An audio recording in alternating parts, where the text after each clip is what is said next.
Hello! Happy Tuesday. We're going to do the clue review for last Thursday's mystery grape, which was a rosé, Côte de Provence rosé, made from Grenache. So Grenache was the grape. Now, a lot of guesses were submitted with like Provence and then just about every grape possible, red grape, especially red grape grown in Provence. Just using a little bit of theory. If you are doing a blind tasting and you have most likely what you're thinking is a Provence rosé, and they ask you to name the grape as well as the region, it's always good to err on the grape that is most likely going to be the most dominant, which will be Grenache. Now, there are some traits in there that are very Grenache-y that kind of gives you an idea of what, with Grenache dominating some of its influence. So let's get to those clue reviews here. So starting with the aromas and flavor reviews. Clue 1, raspberry. Clue 2, red plum. So red fruits. Might be thinking cool climate at this point here. And then I started throwing in some loops. We had those 2 red fruits, and then clue 3 was white peach. Clue 4, pink grapefruit. So here were some white wine notes with some red wine notes. That should be cueing you in on rosé. Now, obviously, in a blind tasting, you're going to see the color, and some of those things will be playing. But just thinking about logically, rosés, the way that they're made majority red grapes. There could be some few white grapes blended in. So, of course, it's going to have some of the red fruit flavors. But it's not spending as long macerating and leaching out all the other red flavors. And so it's going to be other components like esters and thiols that can come into play that can introduce some of those fruity white wine notes from the very cool fermentation temperatures, from the yeast selections, like that pink grapefruit note in particular. When you think pink grapefruit, for a lot of folks, probably what pops into your mind is you're thinking like a New Zealand Sauv Blanc, something from Marlborough. Very pink grapefruit. Well, that's thiols that are contributing that note. And the way that they come about is there's precursors in the skin that will interact with the yeast on there. And so you can actually select yeast that will promote more thiols. And at very, very cool fermentation temperatures, because these will burn off, you can get these components. So we're talking like temperatures below 16 degrees Celsius. So you need some skin contact. So when they're making those New Zealand Sauv Blancs, they found that doing things like mechanical harvesting, because as soon as the mechanical harvesting is going through the vineyards, shaking the vines, those berries come off, maceration's starting. So it's getting some of that skin contact with the must and the berries. And they would maybe even give it a little bit more with putting it into the press and not yet hitting the button. Give it a few hours with those grape berries sitting in that press, just kind of macerating in their own juice before they hit the button to start pressing the wine. So that's what they do to help bump up the thiols in their wine. Now with rosé, which will have some maceration time, short maceration is very common, even with the direct press, it makes sense how you can get these thiols come out. And a lot of producers have found, especially when you think of those Provence Rosés that are very much trying to market towards that fruity, easy drinking crowd, same type of crowd that would like a nice New Zealand Sauv Blanc, that they can play this game and bump up their pink grapefruit in their wines and make them more appealing. Now, there are some people that, enjoy rosé that absolutely hate those pink grapefruit notes. So different markets on that. But that's just something to think about. Those white wine techniques with red wine grapes. What do they bring you? We see that in the mix of flavors in the glass. Continuing, clue 5 was rose petal, so floral notes. And then clue 6, which is always one of my little giveaway clues that I put in, herbs de Provence.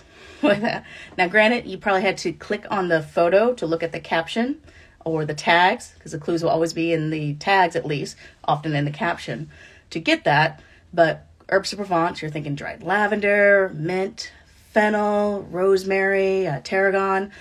All those herbal notes on there is very, very trademark of southern France, wines in southern France in general, but particularly Provence Rosés. And that's one thing that makes Provence Rosés a little different than some of the other rosés in the world.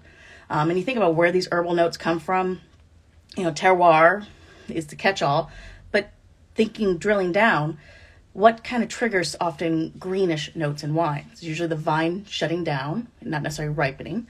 And so there's things that drought, with the extreme heat and drought, the vine's going to shut down on there. Wind, you've got the coastal breezes, you also got the mistral that can trigger it. So it kind of makes sense why herbal notes would be found in these types of wines, particularly in the rosés on that. Now let's get to the structure clues. And this is where, when you're thinking about different rosés and particularly thinking about, what's the grapes in them, it's always going back to the structure. There's only so much of those flavors and aroma notes can tell you. So starting off, color. And you never want to read too much into color. Color is a very helpful clue, but never let that color make or break your decision on where it goes. Just use it as one clue among many. And so when you think about color with rosé, you're thinking pink, but there is something that is very kind of typical with particularly Grenache-based rosés. So Grenache is a grape that's very, very sensitive to oxygen. Even, you do your best, very reductive winemaking, anaerobic, protecting it from oxygen. Oxygen, a molecule looks at Grenache funny, and it just starts to turn a little orange with that. It's a thin-skinned grape, so it naturally lends itself towards paler colors. And so it kind of makes sense why you have, in other wines, this here is a Rosé d'Anjou, Gamay dominant, does have a little Gralu. Gralu can get a little oxidative, but Gamay is not as much. This is your classic kind of pink, your pale pink there. While here, and I know there's only so much an iPhone camera can do, when you look at the Grenache one, it's a little bit more of an orange pink that is in the color. And so that is definitely a big thing when you think about with Grenache-based rosés, is that little bit of orange. And in a glass, you'll see it a little bit more around the rim. Now think about other wines that you'd see orange in. Usually aged red wines. Think of an aged Barolo. Definitely gets a little orange tint around it. Oxygen's at play. So even with a wine that they do a lot of work to keep oxygen away because they want to keep this fresh, and so that's a goal, fresh, vibrant fruit, the nature of the grape here is at play. And that's one of the clues that kind of tilts you a little bit more towards this being a Grenache-based rosé. And other wines, like Grenache-based rosés, like Taval, and in Navarra with the Rosado, they're going to be a deeper color because those grapes hang longer on the vine. They want to get riper. They want to give it a longer maceration time. So there's more that can be leached out. And so a little bit, so instead of pale pink orange, you're in more medium pink orange. There's still going to be that little bit of orange. More you'll see it around the rim versus looking at a bottle. But I encourage you, at home, doing your own practice, kind of pay attention to that. Get a rosé that, like a white Zinfandel or something that is not going to be orange, more that true pink. And then get a classic Provence Rosé, Grenache-based rosé, and look at that color difference. Now, there are a lot of factors that can influence color. Obviously, producers can manipulate that quite a bit in the winery if they want it to with blending. So never make that, again, the make or break decision. But when you're tasting enough, you'll start noticing a little bit of that. So continuing on with the structure clues, intensity. Light to medium intensity. This is not going to be a pronounced wine. It's going to have some nice vibrant fruit, but it's not going to be screaming at you all these different types of fruit clusters at it. It's just going to be pleasant on that, because you think about the growing season that they have. It's not this long, slow growing season that you need to help build up a lot of intensity on it. It's a little bit more, warm climate, get those grapes ripe, harvest, and go. Dry. The sweetness is going to be dry for Provence Rosé. And that's going to be a big distinguisher between things like white Zinfandel, of course, even Rosé d'Anjou. This usually has a little bit of sweetness, but the style in Provence is that bone dry style. So if you're blind tasting, you see pink, think about the sweetness, think about the dryness there. That will be a big clue for you on that. Then we get into acidity. For Provence Rosé, and this often surprises a lot of folks, it's usually only medium acidity. And it surprises you because you expect all rosés to have a little bit higher acidity, be more of that freshness. That's their trait, and they certainly do try their best to maintain that freshness. They harvested earlier.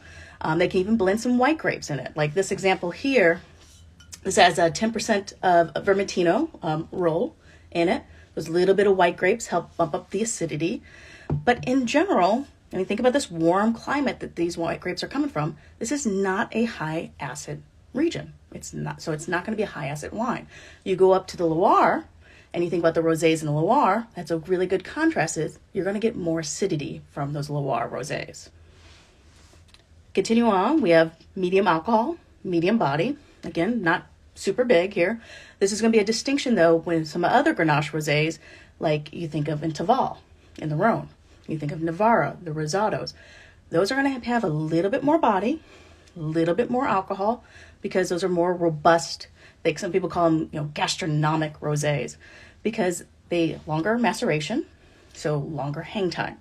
Some Taval rosés can even go to like that 14% high alcohol. Not super common, but you'll find them, and they're not rare with that, especially when you think of the age of climate change. So those riper grapes on there, bigger wines. And then my context clues that I gave here for quality level, these are usually kind of good to very good. And then price points, mid to super premium. And I'm sure some people were thinking rosé and super premiums, like what in the world? There's some folks that are trying to make, those $100 plus rosés. You think of the folks behind Whispering Angel and their gurus, their big top ones for those, yachts clubs there. So that is the clues for the Provence Rosé, some of the little blind tasting hints on that. And with that, I'm going to get going on today's Mr. Grape. You guys have a good one.